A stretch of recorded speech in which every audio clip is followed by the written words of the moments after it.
May be എൻ്റെ മോൻ ജനിക്കണതിന് ഒരു 1 year or 1.5 years ബിഫോർ സ്പെയിനിൽ പോയി. അത് അമ്മയുടെ ഒരു വേറൊരു സ്പിരിച്വൽ ഒരു അങ്ങനെ ഒരു ആഗ്രഹത്തിന് വേണ്ടി ഫാമിലി എല്ലാവരും പോകണം എന്നൊരു എന്തോ ഒരു നേർച്ചയ്ക്ക് വേണ്ടി അങ്ങനെ പോയതാണ്. പക്ഷെ ഞങ്ങൾ അതൊരു ഹോളിഡേ ആക്കി മാറ്റി കുറച്ചൊക്കെ.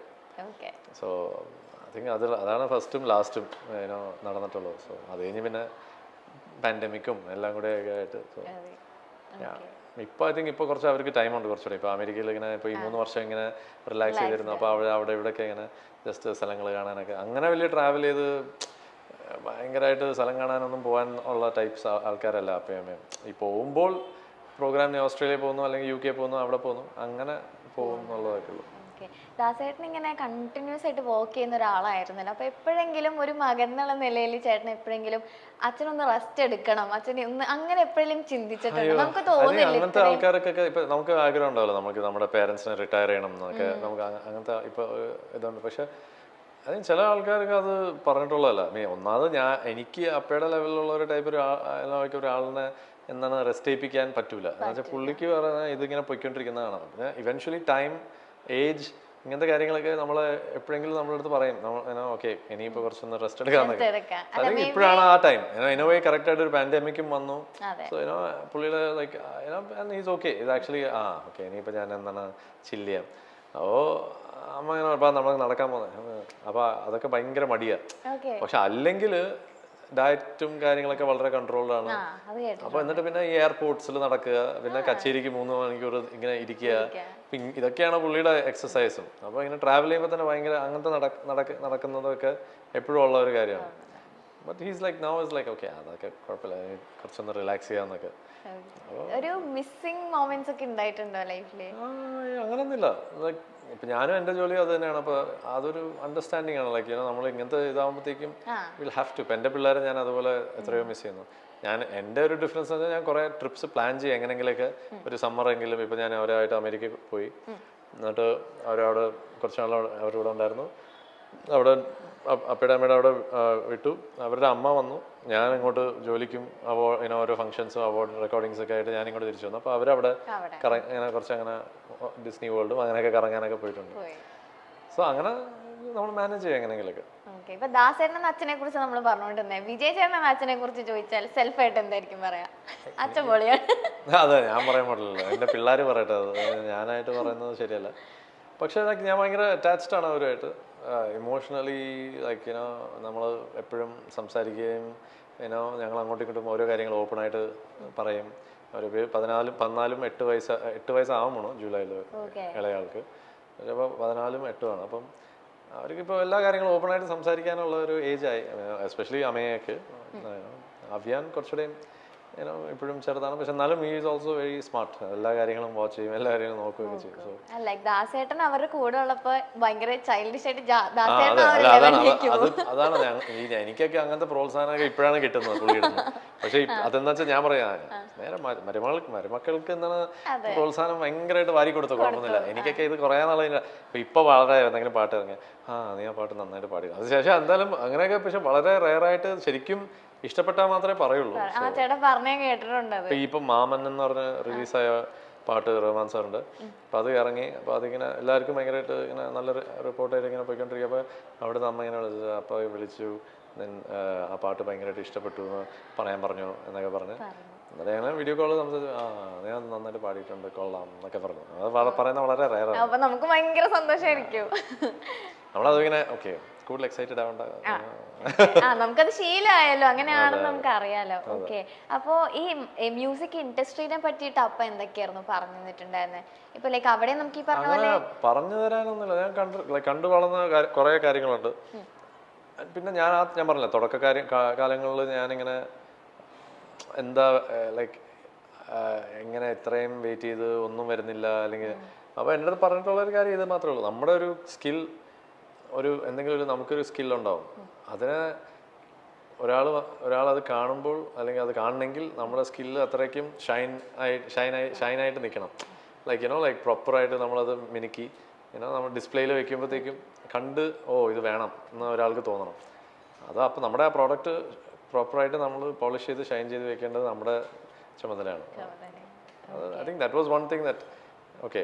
അപ്പോൾ നമ്മൾ ബാക്ക് ഇപ്പോൾ പറഞ്ഞ നമ്മളൊരു യൂഷ്വലി എന്താ പറയുക, ഇൻസ്റ്റാഗ്രാമിൽ നമ്മൾ കാണുന്ന കുറേ പോസ്റ്റുകളാണ് ഭയങ്കര മൗണ്ടൻ സക്സസ് എന്ന് പറഞ്ഞിട്ട് വെള്ളത്തിന് മുകളിലുള്ള ഇത്രയുള്ളത്. പക്ഷേ ഇത്രയൊക്കെ ഉണ്ട് hard work, difficulties, ups and downs, എന്താണ് ഫ്രസ്ട്രേഷൻസ്, എന്താണ് എത്രയോ കാര്യങ്ങൾ അതിൻ്റെ പുറകിൽ, ആരൊക്കെ അതിൻ്റെ കൂടെ ഉണ്ടെന്നുള്ളതൊക്കെ. അപ്പോൾ അതൊക്കെ ബാക്കിലാണ്. അതൊക്കെ ബാക്കിലുള്ളത് എത്രയോ പേര് കാണില്ല. എല്ലാവരും വിചാരിക്കാം യേശുദാസ് സുഖമല്ലേ, എന്താണ് നല്ല ചാൻസ് കിട്ടുന്നുണ്ടാവും, എന്താണ് എപ്പോഴും ബ്രേക്ക് കിട്ടുന്നുണ്ട്, അല്ലെങ്കിൽ വണ്ടി മേടിച്ചു കൊടുക്കാൻ അച്ഛനുണ്ട്, ഇങ്ങനത്തെ കാര്യങ്ങളൊക്കെ. അതൊക്കെ സിമ്പിൾ തിങ്സ്. അതൊക്കെ നമ്മൾ ഇരുന്ന് ആലോചിക്കാൻ പോയി കഴിഞ്ഞാൽ ഞാൻ ഇതൊക്കെ പറയുന്നത് only because that is what most people like ഈ ഒരു നല്ലൊരു വലിയൊരു അച്ഛനുള്ള ഒരു ആൾക്കാർക്കൊക്കെ ഫേസ് ചെയ്യുന്നത്. ഇപ്പുറത്തെ സൈഡിൽ ദേ ടോക്ക് അബൌട്ട് നെപ്പോട്ടിസം അങ്ങനത്തെ കാര്യങ്ങൾ ഓൾസോ. ബട്ട് ഇതിൻ്റെതായിട്ടുള്ള ഡിഫിക്കൽട്ടീസ് ഇതിനുണ്ട്, അതിൻ്റെതായിട്ടുള്ള ഡിഫിക്കൽട്ടീസ് അതിനുമുണ്ട്. So it's part of life. അല്ല, ഇപ്പൊ ദാസേട്ടൻ തന്നെ പറഞ്ഞിട്ടുണ്ട് കഴിവുള്ളവനെ അംഗീകരിക്കണം. അത് എല്ലാവരും പറയുന്ന കോമൺലി പറയുന്ന ഒരു കാര്യമാണ്. അപ്പൊ ദാസേട്ടൻ എടുത്തു പറഞ്ഞൊരു കാര്യമാണ് കഴിവുള്ളവനെ നമ്മൾ അംഗീകരിക്കണം എന്നുള്ളത്. പക്ഷേ ഇപ്പൊ ചേട്ടൻ നേരത്തെ ഇപ്പൊ നമ്മൾ സംസാരിച്ചിരുന്ന പോലെ ഇപ്പൊ ദാസേട്ടന്റെ മകനാണെന്നുള്ള ഒരു അംഗീകാരത്തിലുപരി അങ്ങനത്തെ കാര്യങ്ങൾ ചേട്ടൻ ഫേസ് ചെയ്തിട്ടുണ്ടോ? ദാസേട്ടന്റെ മകനാണെന്നല്ലാതെ വേറൊരു സൈഡിൽ നിന്ന് ഞാൻ ആലോചിച്ചിട്ടില്ല. പക്ഷെ അങ്ങനെയൊക്കെ സംഭവിക്കുകയാണെങ്കിലും ഇറ്റ്സ് ജസ്റ്റ് ടൈം. ഓരോ സമയത്ത് നമുക്ക് എന്തെങ്കിലുമൊക്കെ ഫേസ് ചെയ്യാനുള്ളത് നമ്മൾ ഫേസ് ചെയ്യുന്നു. എന്നാൽ it's just that's it. Like നമുക്ക് അതിനെപ്പറ്റി കൂടുതൽ ചിന്തിച്ചുകൊണ്ടിരുന്ന യു കാൺ ലിവ്. ലൈക്ക് ചിന്ത ഇല്ല എന്നല്ല ഞാൻ പറയണം, ചിന്ത ഉണ്ടായിട്ടുണ്ട്. പക്ഷേ sometimes you just put it aside and then you just focus on just enjoying just enjoying life. അങ്ങനെ മുന്നോട്ട് ഇങ്ങനെ കൊണ്ടുപോവുക, try to be happy, peaceful, അങ്ങനത്തെ കാര്യങ്ങളൊക്കെ. കൂടുതൽ നമ്മൾ അതിലേക്ക് ശരിക്കും നമ്മളെ വിളിക്കാത്തത് നമ്മളുടെ അടുത്ത് ഇഷ്ടമില്ലാത്തതുകൊണ്ടാണ്, അല്ലെങ്കിൽ നമ്മൾക്ക് ചാൻസ് തരാത്ത, ഇങ്ങനെയൊക്കെ ചിന്തിക്കില്ല എന്നല്ല, ചിന്തിച്ചിട്ടുണ്ട് കുറേ വർഷങ്ങളൊക്കെ അങ്ങനെ ചിന്തിച്ചിട്ടുണ്ട്. ഈവൻ ഈ ഇടയ്ക്കും പോലും ചില പാട്ടുകൾ നമ്മൾ പാടാൻ വേണ്ടി നമ്മളെ വിളിക്കുമ്പോൾ നമ്മൾ മനസ്സിലായിരിക്കും നമ്മളെ വിളിച്ചത് ഓക്കെ. ഇപ്പോഴും റീസെൻ്റ്ലി ഇറ്റ്സ് ഹാപ്പൻ, നമ്മൾ പാടാൻ വേണ്ടി വിളിച്ച് അത് പാടിക്കഴിഞ്ഞാൽ നമ്മുടെ ഇൻഡസ്ട്രിയിലെ ഒരു ഏറ്റവും വലിയൊരു കുഴപ്പം, നമ്മുടെ എന്ന് വെച്ചാൽ മലയാളം മാത്രമല്ല ജനറലി സിനിമ ഇൻഡസ്ട്രിയിലുള്ള ഏറ്റവും വലിയ കുഴപ്പം ഐ തിങ്ക് എസ്പെഷ്യലി ഇന്ത്യയിലാണെന്ന് തോന്നുന്നത്. ജനറലി നമ്മുടെ ഒരു കൾച്ചറിൻ്റെ ഒരു കുഴപ്പമാണെന്ന് തോന്നുന്നു. മേ ബി അതൊരു not in a negative way. അപ്പോൾ ജനറലി നമ്മൾക്ക് ഒരാളുടെ അടുത്ത് തുറന്നൊരു കാര്യം പറയാൻ ഭയങ്കര ബുദ്ധിമുട്ടാണ് ഈ ഇൻഡസ്ട്രിയിൽ പൊതുവെ. അപ്പോൾ ആ പാട്ട് നിങ്ങളുടെ വോയിസിൽ നമുക്ക് ട്രൈ ചെയ്യണമെന്ന് ആഗ്രഹം ഉണ്ടായിരുന്നു, പക്ഷെ അതങ്ങോട്ട് സെറ്റായില്ല. ഇങ്ങനെ പറഞ്ഞാൽ ആക്ച്വലി നമുക്ക് ഓക്കെ കൂൾ ഫൈൻ അല്ലാണ്ട് വെറുതെ കുത്താനോ അല്ലെങ്കിൽ എന്താണ് ഒട്ടും പറയാണ്ട് എന്നിട്ട് പാട്ടും കൂടെ മാറ്റി വേറെ ആരെങ്കിലും എത്രയോ പ്രാവശ്യം സംഭവിച്ചിട്ടുണ്ട്. ഞാൻ സ്ക്രീനിൽ ഇങ്ങനെ ആ പാട്ട് വരും എന്ന് വിചാരിച്ച് ഇങ്ങനെ നിന്ന് ലൈക്ക് ഫസ്റ്റ് 5 ഇയേഴ്സിലൊക്കെ തമിഴിലൊരു പാട്ട് ഇതുപോലെ ഐ തിങ്ക് പ്രഭുദേവയുടെ ഒരു പടത്തിന് വേണ്ടി പാടിയത്. അപ്പോൾ ഞാൻ അങ്ങനെ അത് വരും എന്നിങ്ങനെ വിചാരിച്ചിട്ടുണ്ട്. സമയം നോക്കിയപ്പോഴത്തേക്കും വേറൊരു വോയിസ്. അപ്പോൾ ഞാൻ അറിഞ്ഞു പോലും ഇല്ല. ലൈക്ക് അന്നൊക്കെ ഭയങ്കരമായിട്ട് ഹേർട്ടായി, ഇതെന്താ ഇങ്ങനെയെന്നൊക്കെ. പിന്നെ you get use to that. പിന്നെ ഇറ്റ്സ് ലൈക്ക് ഓക്കെ, നമ്മൾ എക്സ്പെക്റ്റഡ് ആണ് ഇങ്ങനത്തെ കാര്യങ്ങൾ നടക്കും എന്നുള്ളത്. അപ്പോൾ ഈവൻ ലൈക്ക് ഇപ്പോൾ ഈ ഇടയ്ക്ക് ഞാനൊരു വേറൊരു സ്ഥലത്തൊരു ടോക്കിന് വേണ്ടി ഇന്ത്യ ടുഡേയുടെ ഒരു ടോക്ക് ട്രിവാൻഡ്രത്ത് CM ഒക്കെ ഉള്ള ഒരു വേദിയിൽ നടക്കുകയാണ്. അപ്പോൾ അവിടെ ഇങ്ങനെ അവരൊരു സംസാരമൊക്കെ. അപ്പോൾ ഞാൻ ഇങ്ങനെ പൊന്നിയിൻ സെൽവനിൽ അഭിനയിച്ച എക്സ്പീരിയൻസിനെ പറ്റിയൊക്കെ പറഞ്ഞിട്ടിരിക്കുന്നു. ഭയങ്കരമായിരുന്നു. അത് ഇങ്ങനെ എന്നെ സണ്ണായിട്ട് വിളിച്ചു. എൻ്റെ സെക്കൻഡ് ഫിലിം പടൈവീരൻ്റെ ഡയറക്ടറാണ് ഇങ്ങനെ കണക്ട് ചെയ്തത്. അപ്പോൾ പുള്ളി അതിൽ അസോസിയേറ്റ് ആണ്, അവർ അസിസ്റ്റൻറ്റ് ഡയറക്ടറാണ്. അപ്പോൾ പുള്ളി ഇങ്ങനെ വിളിച്ചിട്ട് പറഞ്ഞു സഡനായിട്ട് വരാൻ പറഞ്ഞു. ഞാൻ രാജമുണ്ട്രി പോയി, ഗോദാവരി റിവറിലാണ് അവർ ഷൂട്ട് ചെയ്തുകൊണ്ടിരുന്നത്. ഞാൻ അവിടെ ചെന്നിട്ട് ക്യാരവാനിൽ വെച്ചിട്ട് എൻ്റെ അടുത്ത് മേക്കപ്പ് ടെസ്റ്റ് ഒക്കെ ചെയ്യാൻ വേണ്ടി. അപ്പോൾ എൻ്റെ അടുത്ത് വിളിച്ച് പറഞ്ഞു ഞാൻ ചെല്ലുമ്പോൾ തന്നെ ചിലപ്പോൾ മുടി ഷേവ് ചെയ്യും, ലൈക്ക് മുടി പറ്റ അടിക്കേണ്ടി വരും, താടിയൊന്നും ചെയ്യരുത്, താടി ഇങ്ങനെ വെക്കണം, ഓക്കെ ആണോ എന്നൊക്കെ ചെയ്യാം. അവന് ഓക്കെ എന്ന് പറഞ്ഞു. അപ്പോൾ അവിടെ പോയി അതൊക്കെ ചെയ്തു. അപ്പോൾ ഇത് കഥയായിട്ട് ഞാനിങ്ങനെ പറഞ്ഞു. എനിക്ക് ഭയങ്കര ഇതായിരുന്നു. ഞാനൊരു ബസ് കട്ട് ചെയ്തു, താടി ചെയ്തു, ബസ്സിലേക്ക് ഇങ്ങനെ മൊട്ടയല്ല പക്ഷെ ബസ് കട്ട് ചെയ്തു, താടിയും അപ്പോൾ ആർമറും ഇങ്ങനത്തെ കാര്യങ്ങളൊക്കെ എല്ലാം ഇട്ട് ടെസ്റ്റ് ചെയ്തു. അപ്പോൾ ഓക്കെ എന്ന് പറഞ്ഞ് അടുത്ത് രാവിലെ ഷോട്ട് എടുത്തു. ഒരു ഡയലോഗ് ഉണ്ടായിരുന്നു, അതൊക്കെ കുറച്ച് തെറ്റിച്ചു, ടെൻഷനായി, കൺഫ്യൂഷനായി ഇതൊക്കെ.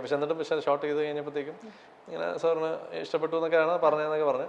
അതിന് അടുത്ത വേറെ പിന്നെ സ്കെഡ്യൂളിൽ ഹൈദരാബാദ് പോയി ഫുൾ ഹോഴ്സ് റൈഡിങ്ങും വിക്രം സാറിൻ്റെ കൂടെ കുറേ ഷോട്ട്സും ഇതൊക്കെ കഥയായിട്ട് പറഞ്ഞു കഴിഞ്ഞിട്ട് സഡനായിട്ട് ഇപ്പോൾ ഞാൻ ഇങ്ങനെ കൊച്ചിയിലേക്ക് വന്നപ്പോഴത്തേക്കും എൻ്റെ അടുത്ത് ആരോ പറഞ്ഞു, അത് മറ്റേ പൊന്നിയിൻ സെൽവനിൽ അഭിനയിച്ച കാര്യം ഭയങ്കര